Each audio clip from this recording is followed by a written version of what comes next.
আসসালামু আলাইকুম এভরিওয়ান।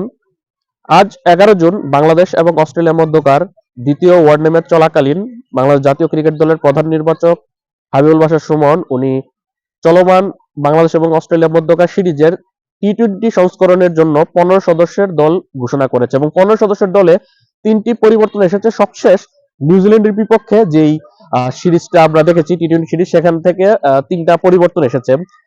প্রথম পরিবর্তনটা হচ্ছে সবশেষ গত সিরিজে কিন্তু পেসার তানজিম হাসান সাকিবকে আমরা দেখেছিলাম সেই ম্যাচ, সেখানে সে একটি ম্যাচ খেলেছিল যেখানে সে 4 ওভার বল করে 40 রান দিয়ে একটি উইকেট শিকার করেছে, যার কারণে তানজিম হাসান সাকিব বাদ পড়েছে। তার জায়গাতে দলে ফিরেছে পেসার তাসকিন আহমেদ।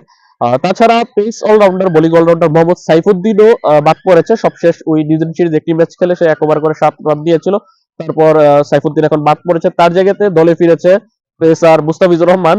পাশাপাশি গত সিরিজে প্রথমবার টি-টোয়েন্টি দলে সুযোগ পাওয়া পেস বোলার রিপন মন্ডলও বাদ পড়েছে, কারণ রিপন মন্ডল যারা নিউজিল্যান্ড সিরিজটা দেখেছেন তারা জানেন যে নিউজিল্যান্ডের বিপক্ষে কিন্তু সে ভালো করতে পারেনি। দুইটা ম্যাচ খেলেছে, এর মধ্যে প্রথম ম্যাচে 4 ওভার 39 রান দিয়ে একটা উইকেট শিকার করেছে, দ্বিতীয় ম্যাচে 2 ওভার 27 রান দিয়েছে, অর্থাৎ অনেক বেশি রান খরচ করে, যার কারণে রিপন মন্ডল বাদ পড়েছে এবং তার জায়গাতে টি-টোয়েন্টি দলে ফিরেছে নাহিদ রানা। নাহিদ রানা কিন্তু টি-টোয়েন্টিতে বাংলাদেশ জাতীয় দলের হয়ে মাত্র একটা টি-টোয়েন্টি ম্যাচ খেলেছে, যেখানে 2টা উইকেট শিকার করেছিল। তারপর সে আর কখনো একাদশে সুযোগ পায়নি, তবে এবার নাহিদ রানা ব্যাক করছে। অর্থাৎ 3 পেসার তানজিম সাকিব, মোহাম্মদ সাইফুদ্দিন এবং রিপন মন্ডলের জায়গাতে দলে ফিরছে তাসকিন আহমেদ, মুস্তাফিজুর রহমান এবং নাহিদ রানা। এখন এই তাসকিন, মুস্তাফিজ, নাহিদ রানাকে নিয়ে 15 সদস্যের টি-টোয়েন্টি স্কোয়াডে বাকি সদস্যরা কারা সেটা যদি এখন আমরা বলি, 3 জন ওপেনার ব্যাটসম্যান রয়েছে, তানজিদ হাসান তামিম, সাইফ হাসান এবং পারভেজ হোসেন ইমন। 4 জন মিডল অর্ডার ব্যাটসম্যান রয়েছে, লিটন কুমার দাস, তাহিদ হৃদয়, শামীম হোসেন পাটোয়ারি এবং নূর হাসান চৌহান।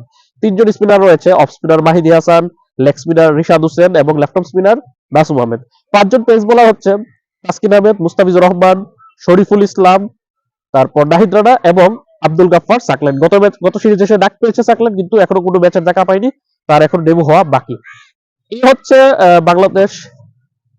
বাংলাদেশের অস্ট্রেলিয়ার বিপক্ষে 3 ম্যাচে টি-টোয়েন্টি সিরিজের জন্য 15 সদস্য স্কোয়াড। এবং একটা ইম্পর্টেন্ট আপডেট আপনাদেরকে দিয়ে রাখতে চাই, সেটা হচ্ছে সবশেষ সিরিজেও কিন্তু টি-টোয়েন্টি দলে লিটন দাসের ডেপুটি অর্থাৎ ভাইস ক্যাপ্টেন হিসেবে দায়িত্ব পালন করেছিলেন সাইফ হাসান, ওপেনার ব্যাটসম্যান সাইফ হাসান। তবে সাইফ হাসান যেহেতু রিসেন্টলি ওয়ানডে এবং টি-টোয়েন্টি দুই ফরম্যাটেই কিন্তু অফ ফর্মে রয়েছে, যার কারণে সাইফ হাসান সে ভাইস ক্যাপ্টেনের পদ থেকে অব্যাহতি দিয়েছে এবং সে নির্বাচক মন্ডলী এবং বিসিবি কে জানিয়েছে যে সে এখন আর ভাইস ক্যাপ্টেনের দায়িত্বটা পালন করতে চায় না, যার কারণে তার জায়গাতে রিপ্লেসমেন্ট হিসেবে তাহিদ হৃদয়কে টি-টোয়েন্টি ভাইস ক্যাপ্টেন করা হয়েছে।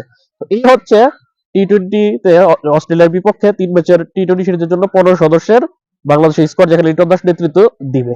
পাশাপাশি জিম্বাবুয়ের বিপক্ষে একমাত্র রেস্টের জন্য দল ঘোষণা করেছে বিসিবি নির্বাচক প্যানেল, সেটা নিয়ে পরের ভিডিওতে কথা হবে। তখন পর্যন্ত ভালো থাকুন, আল্লাহ হাফেজ।